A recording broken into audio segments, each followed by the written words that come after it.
बिस्मिल्लाहिर्रहमानिर्रहीम। अस्सलाम वालेकुम। मैं हूं लुकमान शाह। आप देख रहे हैं प्रोग्राम सीन विद तज़ीन। नाजरीन, पहले आपको तो एक ख़बर सुनाते हैं जो रोज़नामा अज़कार में आज छपी है कि वज़ीर-ए-आज़म साहब कह रहे हैं कि सानिया सियालकोट के तमाम मुजरमों को निशाने इबरत बनाएंगे। वज़ीर-ए-आज़म तो बनाएंगे निशानी इबरत, एक केस चलेगा, उसके बाद फ़ैसला होगा। लेकिन सोचने की बात यह है कि पाकिस्तान में हजूम ने फ़ैसले करना क्यों शुरू कर दिए? क्या पुलिस पर से अवाम का एतमाद उठ गया है या हमारा अदालती निज़ाम कमज़ोर है? इस हवाले से बातचीत करेंगे। हमारे साथ रोज़नामा अज़कार के एडिटर सीनियर साफ़ी तज़ीन अख्तर साहब मौजूद हैं। अस्सलाम वालेकुम सर। वालेकुम सलाम। सर, ये पाकिस्तान में हजूम ने सारे कानून को अपने हाथ में क्यों ले लिया? ख़ुद से फ़ैसले करना क्यों शुरू कर दिया?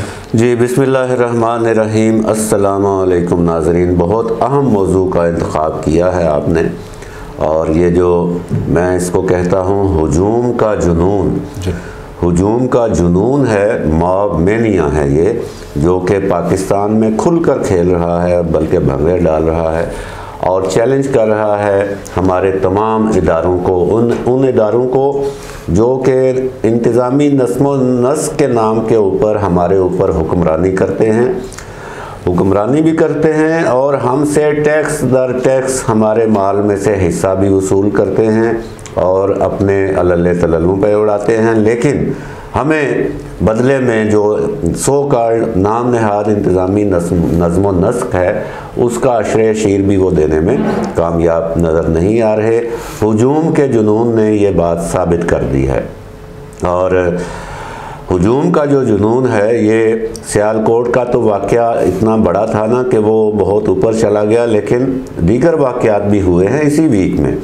अभी आप कल का देख लें, जो यहाँ पे रावलपिंडी के इलाके में, ये खन्ना का इलाका था ना जी, खन्ना के इलाके में दो डाकू जो हैं वो लूट रहे थे एक शहरी को, और उन्होंने उसको गोली मार के ज़ख्मी किया। तो उधर ही एक और शहरी जो है, उसके पास असला था, तो उसने दोनों डाकुओं को गोली मारी और एक मर गया और एक ज़ख्मी हो गया।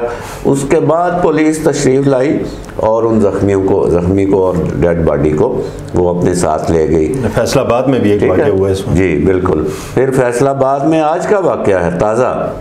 वहाँ पे औरतें जो हैं, दो औरतें पकड़ी गई बाज़ार में चोरी करते हुए।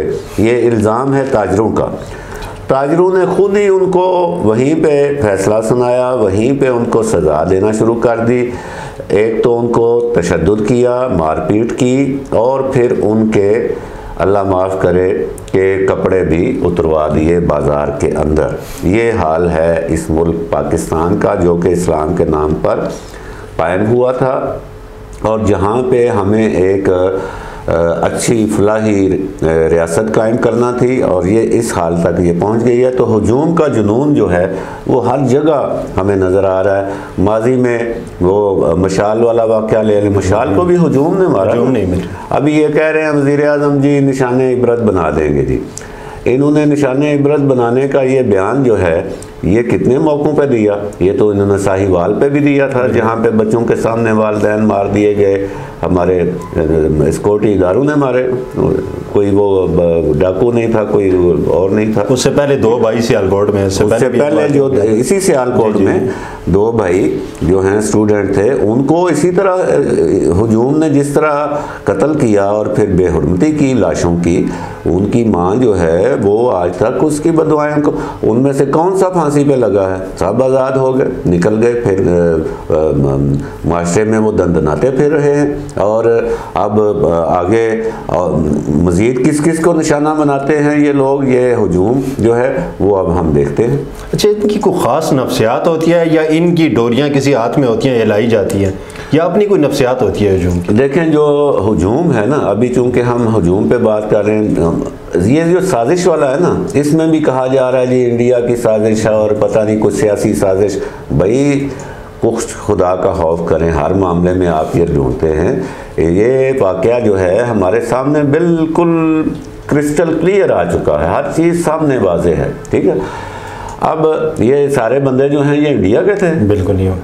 सारे मकामी है, फैक्ट्री के मुलाजिम हैं उनमें शामिल हैं, और कुछ मकामी लोग जिन्होंने आके जल्दी पर तेल का काम किया। तो हजूम जो है, मॉब जो है, उसके बारे में ये है कि उसकी कोई नफ्सियात नहीं होती। हुजूम बस एक वैसी एक ग्रुप होता है लोगों का जो कि उनसे किसी अकली फ़ैसले की या किसी इंसानी हवाले की उनसे आप तवक्को नहीं कर सकते।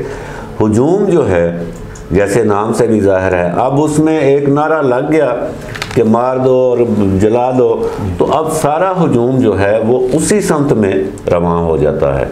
उसमें फिर आ जाती है कन्फॉर्मिटी, चूँकि वो कुछ लोग चल रहे होते हैं एक साइड पे तो बाकी देखा देखी साथ हो जाते हैं।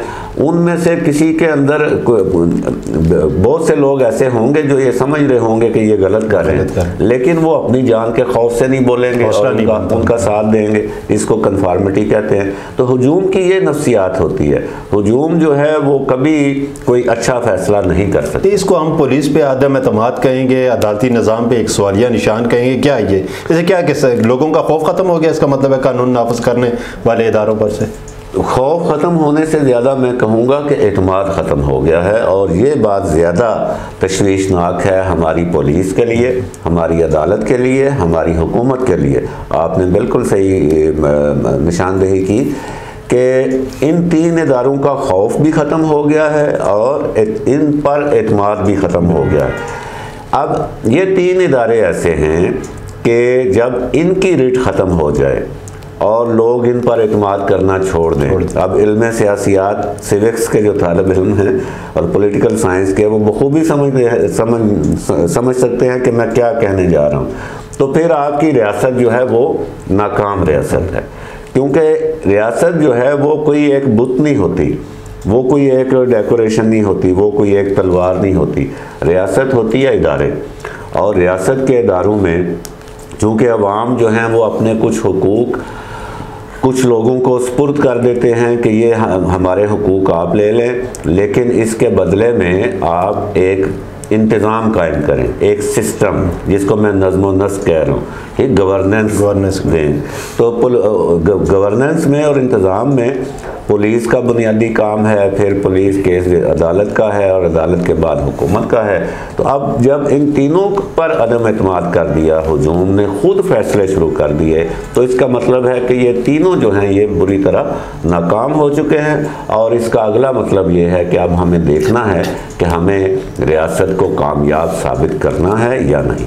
शुक्रिया सर, चूँकि प्रोग्राम का वक्त मुख्तसर है और ये मौजू बहुत वसी है, तो फिर किसी और वक्त इस पर इंशाल्लाह बातचीत होगी। नाजरीन, अगले प्रोग्राम तक के लिए इजाज़त दीजिए। अल्लाह हाफ़िज़।